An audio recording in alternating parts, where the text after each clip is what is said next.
ஆண்டவரும் இரட்சகருமாக இயேசு கிறிஸ்துவின் இனிய நாமத்தில் உங்கள் யாவருக்கும் அன்பின் வாழ்த்துக்களை தெரிவித்துக் கொள்கிறேன். அருமையான தேவ பிள்ளைகளே, நியூ டே நியூ ஹோப், புதிய நாள் புதிய நம்பிக்கை தின தியானத்தின் மூலமாய் இந்த நாளில் கூட உங்களை சந்திப்பதில் மிகுந்த மகிழ்ச்சி அடைகிறேன். அல்லேலூயா.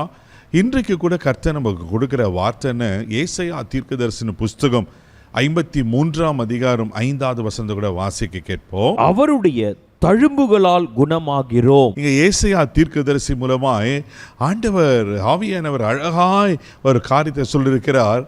அவருடைய தழும்புகளால் குணமாகிறோம். அல்லேலூயா, அல்லேலூயா. பாருங்க, ஆண்டவர் இயேசு கிறிஸ்து பிறப்பதற்கு 800 ஆண்டுகளுக்கு முன்பாகவே ஆண்டுடைய பிறப்பு, ஆண்டுடைய ஊழியம், ஆண்டுடைய மரித்தல் எல்லாவற்றையும் ஏசாயா தீர்க்கதரிசி எழுதி வைத்திருக்கிறேன் பார்க்கிறோம். இங்க சொல்றாரு, அவருடைய தழும்புகளால் நாம் குணமாகிறோம். இயேசுவை 40க்கு 1 குறைய 39 அடிகளால் சவுக்குகளெல்லாம் அடித்தார்களாம். சதையெல்லாம் பீத்து கொண்டு வந்தது.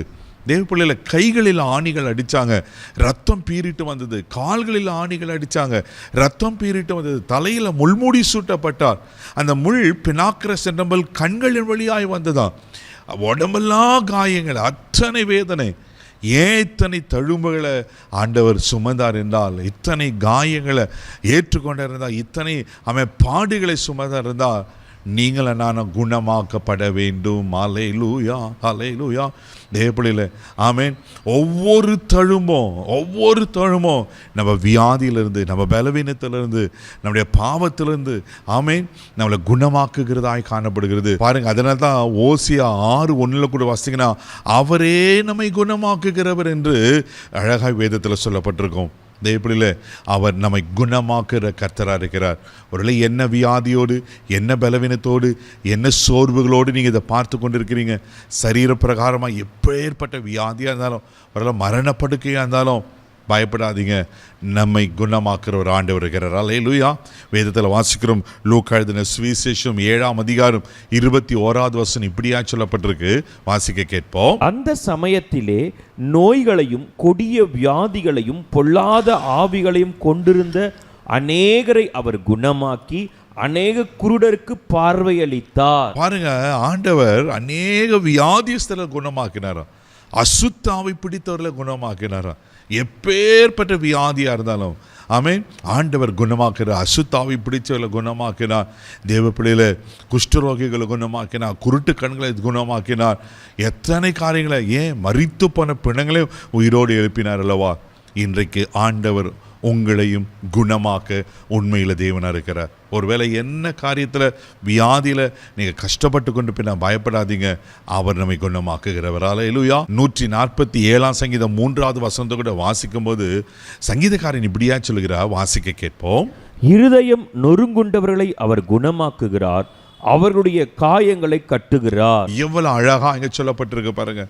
அவர் சரீர பிரகாரமான நோய்களை மாத்திரம் குணமாக்கல. தெய்வ பிள்ளைகளே, இருதயம் நொறுங்குண்டவர்களை அவர் குணமாக்குற கர்த்தர். இருதயம் நொறுங்குண்டு இருதயத்தில் காயங்களை ஆற்றுகிற கர்த்தர். ஒருவேளை நீங்கள் நொறுங்குண்டு இருதயத்தோடு பார்த்துட்டு இருக்கிறீங்களா?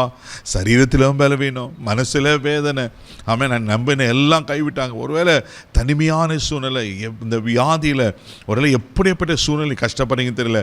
ஒருவேளை மனதில் இருக்கிற காயத்தினால எவ்வளோ வேதனைப்படுறீங்க தெரியல.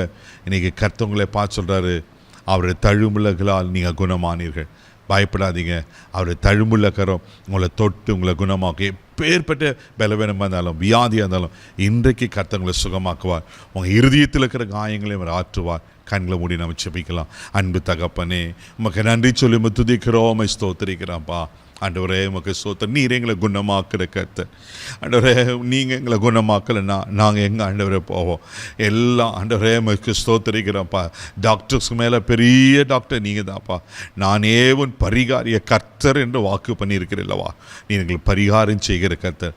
ஆண்டவர் எங்களை குணமாக்குற கர்த்தர். எங்கள் இறுதியங்களை ஆண்டவர் இருக்கிற காயங்களை குணமாக்குற கர்த்தர். யார் காயத்தோடு ஆண்டவரே வியாதியின் பலவீனத்தோடு பார்த்து கொண்டு இருப்பாங்க, நான் கேட்டுக்கொண்டு இருப்பாங்க, இன்றைக்கு குணமாக்குங்க ஆண்டவரே.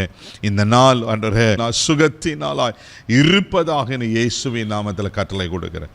நீங்கள் அப்படி செய்தது காய் ஸ்தோத்திரம். இந்த நாள் முழுதும் கரம் எடுத்து நடத்தும் தெய்வீக பாதுகாப்பு ஒப்புக்கிற இயேசுவின் மூலம் ஜெபங்களும் பிதாவே, ஆமென். அவர் எங்களை குணமாக்கிட்டார். தைரியமாக போங்க. God bless you.